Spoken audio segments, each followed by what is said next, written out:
حضرت ابراہیم بن آدم رحمۃ اللہ علیہ اللہ تعالیٰ نے ان کو بلند بادشاہت عطا کی تھی۔ آپ رحمۃ اللہ علیہ بہت ہی شان و شوکت بھری زندگی جیتے تھے۔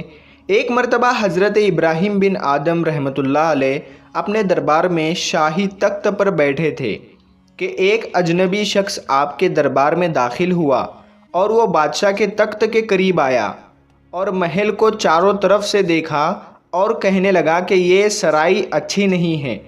یہ سن کر بادشاہ نے کہا، بابا یہ سرائی نہیں ہے بلکہ یہ میرا شاہی محل ہے اور آپ اس کو سرائی خانہ کہہ رہے ہو۔ تو وہ اجنبی شخص نے کہا، او اچھا یہ تمہارا شاہی محل ہے۔ تو اس اجنبی شخص نے کہا، اے بادشاہ تم مجھے یہ بتاؤ تم میں سے پہلے اس شاہی محل کے تخت پر کون بیٹھتا تھا؟ تو بادشاہ حضرت ابراہیم بن آدم رحمۃ اللہ علیہ نے کہا، اس سے پہلے میرا باپ بیٹھتا تھا۔ اس شخص نے پھر سے پوچھا، اس سے پہلے کون بیٹھتا تھا؟ تو بادشاہ نے کہا، اس سے پہلے میرا دادا بیٹھتا تھا۔ تو اس نے کہا کہ اس سے پہلے کون بیٹھتا تھا؟ تو کہا، میرا پردادا بیٹھتا تھا۔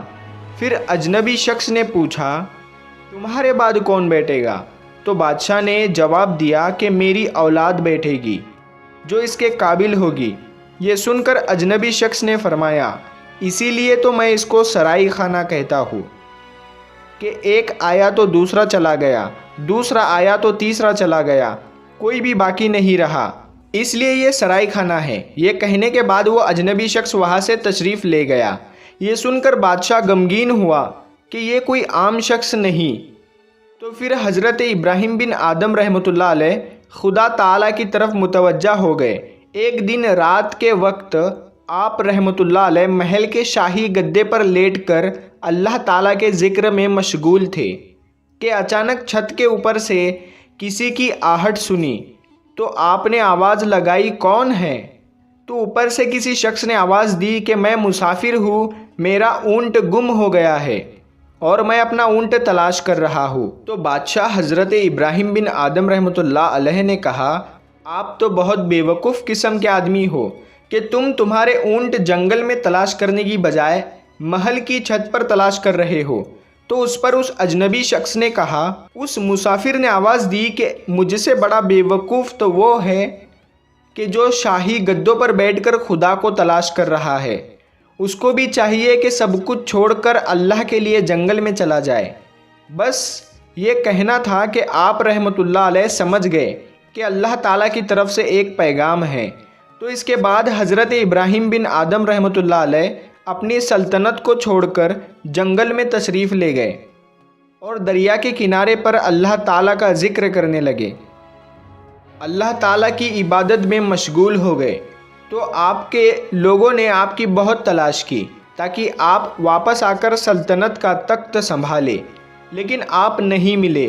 آخر تلاش کرتے کرتے آپ کے صاحبزادے آپ کو دریا کے کنارے انہوں نے دیکھا۔ آپ رحمۃ اللہ علیہ اس وقت اپنا کرتا سی رہے تھے۔ تو صاحبزادے نے سلام کے بعد عرض کیا، یہ کیسی زندگی آپ نے اختیار کر لی؟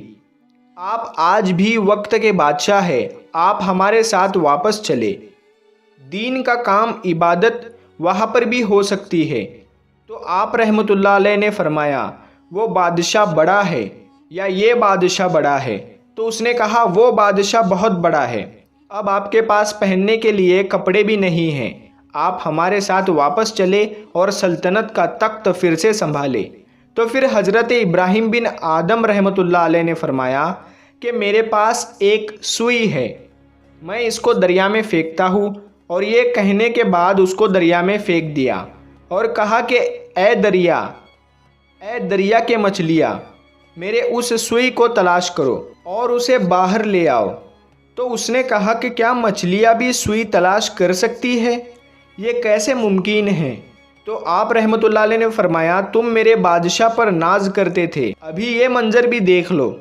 اسی وقت دیکھا کہ اس دریا سے ہزاروں مچھلیاں منہ میں سونے کی سوئیاں لے کر باہر نکلی ہوئی ہے، لیکن آپ رحمۃ اللہ علیہ نے فرمایا کہ میں تو وہی سوئی چاہتا ہوں جو میں نے پھینکی تھی۔ اتنے میں ایک بہت ہی بڑی مچھلی منہ میں اس سوئی کو نمودار لے کر ہوئی۔ یہ دیکھ کر سب لوگ حیران ہو گئے۔ اور آپ سے معافی طلب کی تو حضرت ابراہیم بن آدم رحمۃ اللہ علیہ نے فرمایا وہ بادشاہت تو چند لوگوں پر تھی، اب تو جانور بھی میری بات سنتے ہیں، مجھے پہلے والی بادشاہت نہیں چاہیے، مجھے اسی پر ناز ہے۔ سبحان اللہ۔ اللہ تعالیٰ سے دعا ہے کہ یا اللہ ہمیں بھی دنیا کی محبت کو چھوڑ کر آخرت کے بارے میں زیادہ سے زیادہ غور و فکر کرنے کی توفیق عطا فرما۔ آمین اللہم آمین۔